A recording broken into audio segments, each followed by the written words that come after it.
যি এতিয়াও ঘৰ পাব বাকী আছে তেওঁলোকক যাতে আমাৰ ঘৰ দিয়ে যিসকলৰ জিঅ' টেগিং হোৱা নাই তেওঁলোকক যাতে জিঅ' টেগিং কৰিবৰ কাৰণে মহিলা আত্মসহায়ক গোটৰ জৰিয়তে জিঅ' টেগিং কৰিবৰ বাবে সুবিধা দিয়ে প্ৰধানমন্ত্ৰী ফসল বীমা যোজনাত যাতে বান্দৰ আৰু হাতীয়ে খেতি নষ্ট কৰিলেও তাৰো যাতে বীমা আমাৰ কৃষকে পায় তাৰ বাবে ব্যৱস্থা কৰিবলৈ আৰু আমাৰ খেতিয়কক যাতে আমি পাৱাৰ টিলাৰ ট্ৰেক্টৰ বিভিন্ন ধৰণে আৰু সহায় কৰিব পাৰো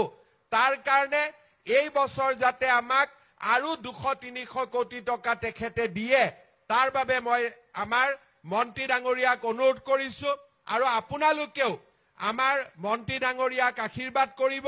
যাতে তেখেতৰ জৰিয়তে আমি অসমৰ দুখীয়া ৰাইজক সহায় কৰিব পাৰো মই আপোনালোকক আকৌ এটা কথা কম যে আজি 50,000 মানুহে ঘৰ পাইছে যাৰ ঘৰৰ ওপৰত এখন ছাদ নাছিলে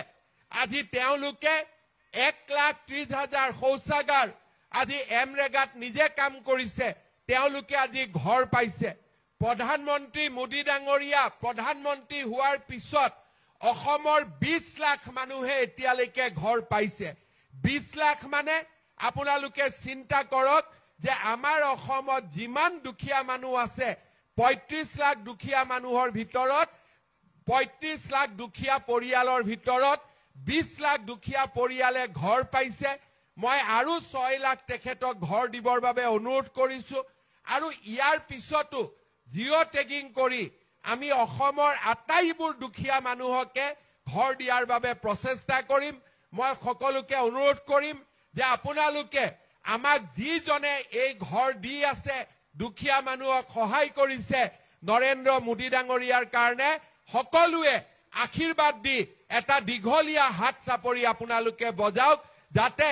শিৱৰাজ চৌহান ডাঙৰীয়াই মোদী ডাঙৰীয়াক ক'ব পাৰে যে অসমৰ মানুহে আপোনাক হিয়া উবৰি আশীৰ্বাদ দিছে আজি আপোনালোকে চিন্তা কৰক 20 লাখ ঘৰ 1,30,000 টকা কৰি যদি আপোনালোকে হিচাপ কৰে এতিয়ালৈকে অসমত খালি ঘৰ বনাবৰ কাৰণে মোদী ডাঙৰীয়াই আমাক 28,000 কোটি টকাতকৈ বেছি টকা দিব পাৰিছে ইমান ডাঙৰ সহায় প্ৰধানমন্ত্ৰী ডাঙৰীয়াই কৰিছে আৰু আজি নতুনকৈ 50,000 মানুহে নিজৰ ঘৰত থকাৰ সুবিধা পাব আজি আপোনালোকক মই আৰু এটা কথা ক'ব খুজিছো অলপ আগতে আপোনালোকে দেখিছে 21 গৰাকী আই মাতৃক আমি ইয়াত মাতি আনি সম্বৰ্ধনা জনাইছো কিয় সম্বৰ্ধনা জনাইছো এখেতসকলক আত্মসহায়ক গোটৰ পৰা আগবাঢ়ি গৈ তেওঁলোক আজি লাখপতি বাইদেউ নহয় মহা লাখপতি বাইদেউ হৈছে এজনী বাইদেউৰ উপাৰ্জন 10 লাখ টকাতকৈ বেছি হৈছে অহা কিছুদিনৰ ভিতৰতে আমি আমাৰ অসমৰ মহিলা আত্মসহায়ক গোটক প্ৰথমতে 10,000 পিছত 25,000 তাৰ পিছত 50,000 টকা দিয়াৰ বহুত ডাঙৰ আঁচনি আমি কেইদিনমানৰ ভিতৰতে দুমাহ এমাহৰ ভিতৰতে আৰম্ভ কৰিম ইনকুৱাৰী চলি আছে সাৰ্ভে কমপ্লিট হ'ব